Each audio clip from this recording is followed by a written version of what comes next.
Hello, എല്ലാവർക്കും നമസ്കാരം. നമ്മൾ നമ്മുടെ വെന്യൂയുടെ സർവീസിനൊന്നിരിക്കുകയാണ്. 50,000 കിലോമീറ്റർ 5-ാമത്തെ വർഷത്തെ സർവീസാണ്. സർവീസ് സെൻറ്ററിലേക്ക് അത് പോയിക്കൊണ്ടിരിക്കുകയാണ്. നമുക്ക് ഇവിടുത്തെ സർവീസും അതുമായി ബന്ധപ്പെട്ട കാര്യങ്ങളും അതുപോലെ തന്നെ സർവീസ് കോസ്റ്റും എല്ലാം നോക്കാം ഈ വീഡിയോയിലൂടെ. എത്രയാണ് 50,000ത്തെ സർവീസിന് 5-ാം വർഷത്തെ സർവീസിന് കോസ്റ്റ് വരുന്നതെന്നും മറ്റു വിവരങ്ങളൊക്കെ അറിയാം.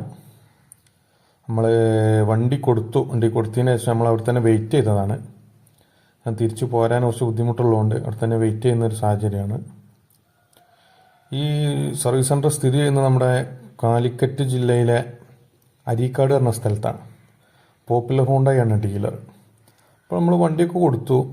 ഒരു വണ്ടി കൊടുത്ത് കുറച്ച് കഴിഞ്ഞതിന് ശേഷമാണ് വണ്ടി സർവീസ് ചെയ്യാൻ വേണ്ടി വർക്ക്ഷോപ്പിലേക്ക് എടുത്തത്.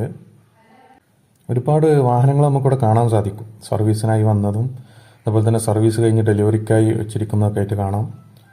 അതായത് നമ്മൾ വണ്ടിയൊക്കെ കൊടുത്തു കഴിഞ്ഞ് നമ്മൾ സർവീസ് ലോഞ്ചിലേക്ക് എത്തിയിട്ടുണ്ട്. ഇതാണ് കസ്റ്റമർ ലോഞ്ച്. ടിവിയും ടെലിവിഷനും കാര്യങ്ങളൊക്കെ കാണാം. അതുപോലെ തന്നെ വെള്ളവും കാര്യങ്ങളും ചായയൊക്കെ കൊണ്ടുവന്ന് വെച്ചിട്ടുണ്ട്. അവിടെ ഇരുന്നാൽ സുഖമായിട്ട് നമുക്ക് വർക്ക്ഷോപ്പിൻ്റെ ഉൾഭാഗം ശരിക്കും കാണാൻ സാധിക്കും. നമ്മളെ വണ്ടിയൊക്കെ അവിടെ കാണുന്നു. ഒരു ബ്ലാക്ക് ക്ലോത്ത് ഇട്ട് മൂടിയിട്ട് ആ ലിഫ്റ്റിൽ കയറ്റി വെച്ചിരിക്കുന്നതായിട്ട് കാണാം. പക്ക ട്രാൻസ്പെറൻ്റ് ആയിട്ട് തന്നെ അവരത് ക്രമീകരിച്ചിട്ടുണ്ട്. നമുക്ക് വ്യക്തമായിട്ട് കാണാൻ സാധിക്കും സർവീസ് ചെയ്യുന്നതും മറ്റൊക്കെ. കാത്തിരുന്ന് മുഷിഞ്ഞപ്പോൾ നമ്മൾ സെയിൽസിലൊക്കെ ഒന്ന് കയറി. നമുക്ക് ക്രെറ്റയുടെയും മെനിയുടെ ഒക്കെ ഫേസ് ലിഫ്റ്റ് മോഡലൊക്കെ കാണാം. എന്തായാലും അവിടെ നോക്കുന്ന സമയത്ത് വാഹനം സർവീസ് കഴിഞ്ഞിട്ടുണ്ടെന്ന് വിളിച്ച് നമ്മളങ്ങനെ പോയി നോക്കിയപ്പോൾ സർവീസ് ബില്ല്, അതാണല്ലോ എല്ലാവർക്കും അറിയേണ്ടത്. 50,000ത്തെ സർവീസ് ബില്ല് നമുക്ക് ഓൾമോസ്റ്റ് വന്നത് 6,156. അത് നമ്മൾ എൻജിൻ ഓയിൽ മാറി, എയർ ഫിൽറ്റർ, ഓയിൽ ഫിൽറ്റർ, അതുപോലെ തന്നെ ഡീസൽ ഫിൽറ്റർ മാറി, ലേബർ കോസ്റ്റും എല്ലാം കൂടിയുള്ള ഒരു ചാർജാണ്.